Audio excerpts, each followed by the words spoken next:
18:26 minutos, arrancamos en otro bloque más de la Resistencia. Tenemos a una persona en línea. Comentanos, Horacio, ¿de quién se trata? Estamos con Mamela Fiallo Flor, es periodista de Pan Am Post, además de profesora, para que nos pueda comentar, siendo ella ecuatoriana, la situación que está sucediendo en aquel país. Recuerden que recientemente hubo elecciones, ahora vamos a entrar de lleno, y nos ha resultado sorpresivo, sobre todo para quienes bregamos por la unidad de la derecha, cuando vemos que una candidata correísta, luego de lo que sucedió en dicho país, que se vio manchado en sus calles por la sangre de los candidatos, un asesinado de hecho, gana el correísmo una vez más. Mamela, ¿cómo estás? Hola chicos, bien, gracias y contenta por poder contarles un poquito de mi país. Y en este sentido quisiéramos directamente entrar de lleno al análisis. ¿Cómo se explica que en Ecuador haya ganado el correísmo? Bueno, en realidad el socialismo del siglo XXI tiene un voto duro del 32% inamovible, o sea, el voto fanático ni aumenta ni disminuye, lo cual muestra que hay un rechazo del 68%. Entonces, digamos, es un movimiento que se ha mantenido estático durante más de una década. Bien, y en ese sentido, ¿qué sucede con la oposición? Porque, a ver, a veces en estadísticas hay formas y formas de leerlo. Alguien diría, tienen un voto duro del 32%, yo diría, es muchísimo, porque están asegura que un tercio de la población ya están completamente controlados. Entonces, lo que queda es simplemente asegurarse que los otros dos tercios se dividen entre cuatro candidatos y ya está. ¿Qué sucede con la oposición en Ecuador?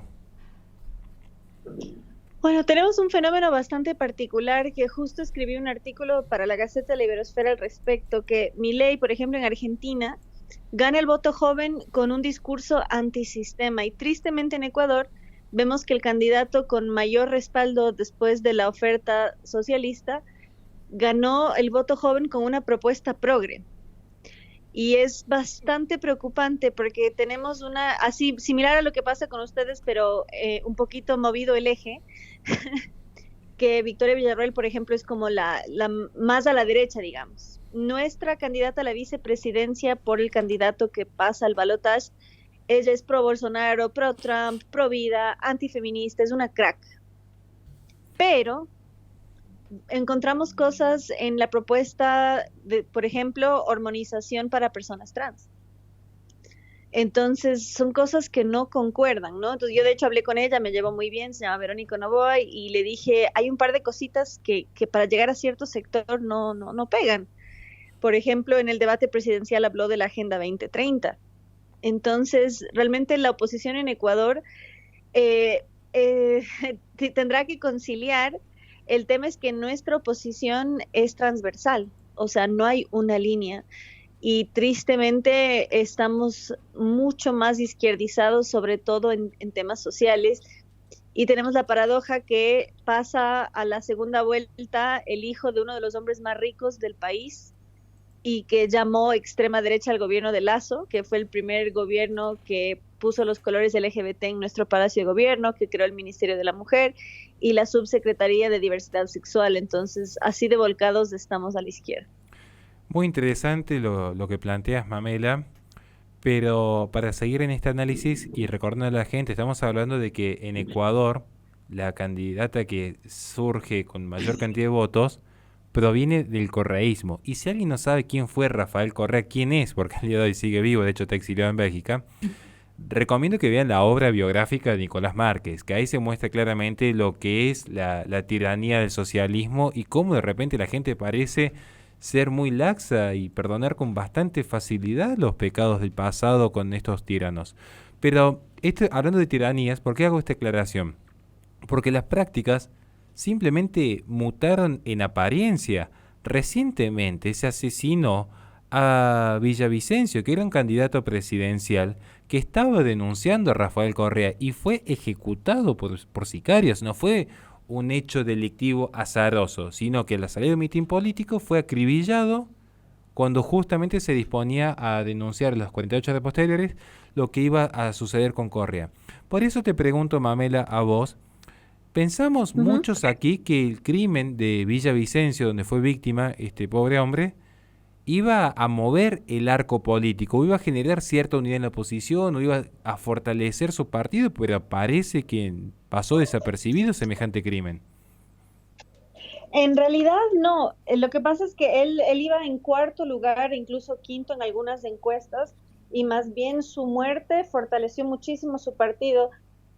Pasó a tener 25 legisladores y sus simpatizantes cuestionan mucho el resultado electoral, si es que fue fidedigno. No es fruto, mejor dicho, no es santo de mi devoción, y lo que digo es que tristemente está tan movido el eje político a la izquierda en Ecuador, que Villavicencio, que era la mayor fuerza de resistencia al correísmo, era líder sindical y fundador del partido indigenista.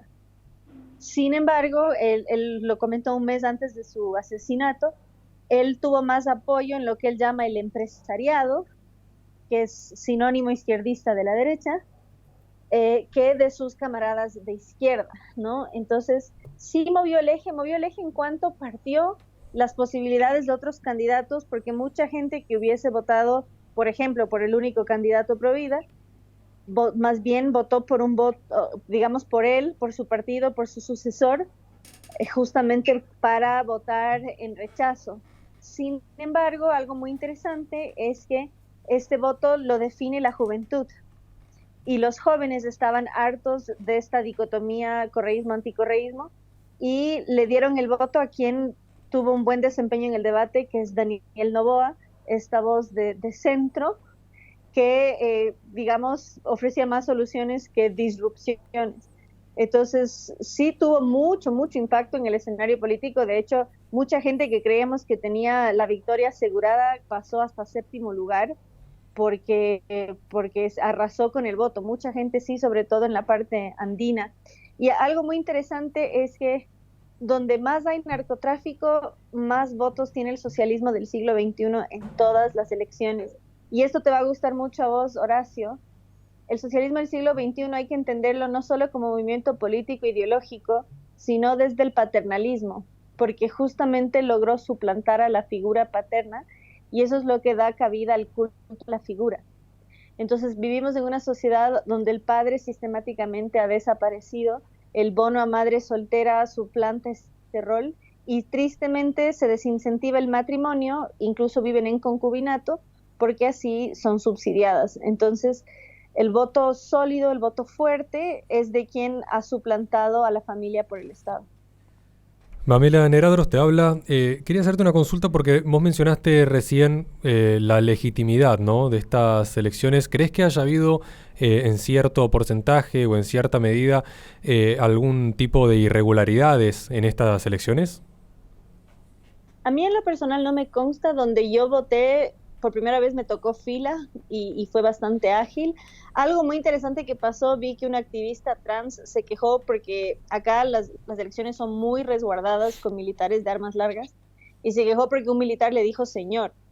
Acá nosotros votamos fila de mujeres y fila de hombres, o sea, se vota dividido por sexo. Entonces, en esos casos, si un hombre es un hombre, le van a decir que es un hombre. Entonces ahí eso causó un poquito de discordia, y yo lo expuse desde la verdad. Sí, como digo, los de la lista 25, que es la lista de Villavicencio, su sucesor, ellos sí denuncian muchas irregularidades. Yo todavía no he podido corroborar ninguna. Lo que sí, otra cosa que les puede gustar mucho, algo fascinante que pasó en Ecuador y muy triste, es que votamos un plebiscito sobre extracción petrolera en la selva amazónica, y la gente de la zona afectada de la provincia amazónica, ellos votaron a favor de la extracción petrolera. Y vemos esa arbitrariedad de la democracia al servicio de la demagogia, que nosotros citadinos que vivimos cómodamente acá en las capitales, en las grandes urbes, decidimos qué pasa con la gente que está en lo profundo de la selva. Y la gente quiere la extracción petrolera porque quiere salir de la pobreza. Se va a perder $200 millones en empleo, va a costar $400 millones desmontar la plataforma petrolera, perdemos $1.200 millones al año, que es el doble del gasto en salud pública y el total de bonos sociales, y perdemos $1.900 en inversión extranjera, además de la pésima imagen que causamos a la inversión extranjera, que con un plebiscito se anula todo proceso tecnológico. Y esto les va a gustar un poquito más. Adivinen quiénes lideraron la campaña en contra de la extracción petrolera. Leonardo DiCaprio, Mark Ruffalo, que favoreció la candidatura de Lula da Silva en Brasil, e incluso Aquaman. O sea, nosotros nadamos contra corriente, contra hasta Hollywood, que vienen a meter sus garras. Y dato curioso, si no me equivoco la cifra, Leonardo DiCaprio produce 418,4 mil toneladas de dióxido de carbono por año con su yate y viene a decirnos a nosotros cómo operar con nuestro combustible. Ramiro. Y va en un helicóptero, por cierto, a cenar desde el yate. Se traslada en helicóptero constantemente, Leonardo DiCaprio. Buenas tardes, Mamela. Una consulta que quería hacer simplemente en lo referido al voto de las grandes ciudades, el voto de las urbes, ¿no es cierto? El voto urbano. ¿Para qué lado fue principalmente ese voto? ¿A la candidata actualmente que sacó el primer porcentaje de votos? Como les decía, acá somos un país muy particular. Ecuador es del tamaño de la provincia de Buenos Aires, pero como estamos atravesados por una cordillera, somos muy regionalistas. En Ecuador el binomio presidencial siempre debe ser uno de la costa y uno de la sierra, la parte andina. No puede haber dos de la misma región, es inadmisible. Entonces, Luisa, que es la candidata del socialismo del siglo XXI, es de la costa, y su vice es de la sierra, y el Noboa, que es el que queda en segundo lugar, es de la costa y su vice de la sierra. ¿Por qué les digo esto? Porque, como les decía, más que urbe-campo, cómo se divide acá es sierra-costa. Entonces, como los puertos marítimos y de río y la selva amazónica que tiene zona fronteriza, reitero, donde más pulula el narcotráfico, que son salidas tanto portuarias como selváticas, es donde gana el socialismo del siglo XXI. Pero yo creo todavía no se ha generado el término, o al menos yo no lo conozco. En Estados Unidos lo que hacen es los colegios electorales para que la ciudad no se imponga sobre el campo, porque las ciudades tienen grandes densidades poblacionales y el campo, que es el que da de comer, tiene poco. Y lo que vemos en un plebiscito como este, que se llama consulta popular, es que justamente la ciudad se impone, no solo en el tema petrolero, sino también en el tema minero. Nosotros en la ciudad de Quito definimos en la provincia que en la parte rural no haya explotación minera, pero la gente de la zona sí la quiere. Entonces, no conozco el término si lo hay, pero hay una supremacía de la ciudad sobre el campo y este abuso de la densidad poblacional sobre la voluntad rural. Exactamente eso. Mamela, ya estamos sin tiempo. La última pregunta cortita en un minuto es la siguiente.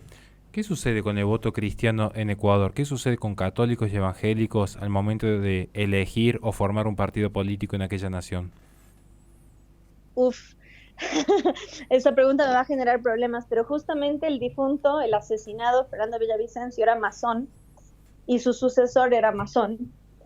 Y yo le dejé descansar en paz 7 días y al 8º día me pronuncié. ¿Por qué? Porque todos los candidatos a la presidencia, menos justamente la protestante, la evangélica, que es Luisa, y el masón, que era Zurita, ellos no fueron a la misa, era una misa por la paz, y fueron todos los demás candidatos.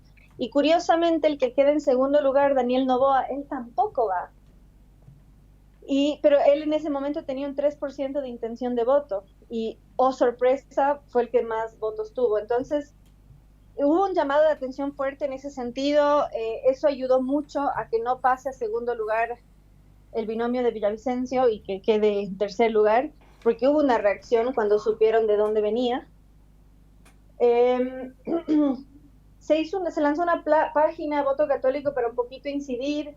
Se hizo bastante presión en el tema del plebiscito, la consulta popular, pero como les digo, nadamos contracorriente. Y tristemente todos nuestros candidatos hasta cierto punto se dieron bastante en la agenda. El que menos fue Otto Sonnenholzner, y que al final de su campaña el legislador que es cabeza de su lista, Guillermo Celi, apeló al hecho que somos la primera nación consagrada al Sagrado Corazón de Jesús. O sea, hubo un poquito de incidencia, pero por ejemplo Luisa la candidata socialista, que es evangélica, siempre fue pro vida, pero ahora se volteó. ¿Por qué? Porque como ya se despenalizó el aborto, entonces ella ya no tiene a Dios como su brújula, sino el Estado. Entonces, como ya es ley, hay que acatar. Entonces, esa cierta flexibilidad muestra dónde está la lealtad, pero sobre todo considerar que la mayor preocupación de los ecuatorianos es hoy la inseguridad, y eso, el miedo pudo más que otras cosas, pero sobre todo hay mucho desconocimiento. O sea, hubo gente que cuando se les expuso que era masón dijeron, ¿y qué tiene de malo? Claro, típico. Entonces nadamos ¿cómo es? Remamos en dulce de leche. Bien, lamentablemente estamos sin tiempo ya. Te agradecemos muchísimo, Pamela, por la comunicación y bueno, esperamos lo mejor para Ecuador, ¿no? Muchísimas gracias y esperemos tenerte en próximos programas. A ustedes, a la orden. Gracias. Le recordamos a la gente que este programa es sobre el canal de YouTube de La Resistencia Radio, donde en la descripción de los videos tiene nuestras redes sociales y nuestra plataforma Patreon, para que en caso de que quieran colaborar con nosotros puedan hacerlo por esos medios. Agradecemos por supuesto a Mati Martínez, que regaló suscripciones a varias personas acá en Twitch, así que bueno, le mandamos un afectuoso saludo a él también. Vamos a un corte y enseguida volvemos con más Resistencia.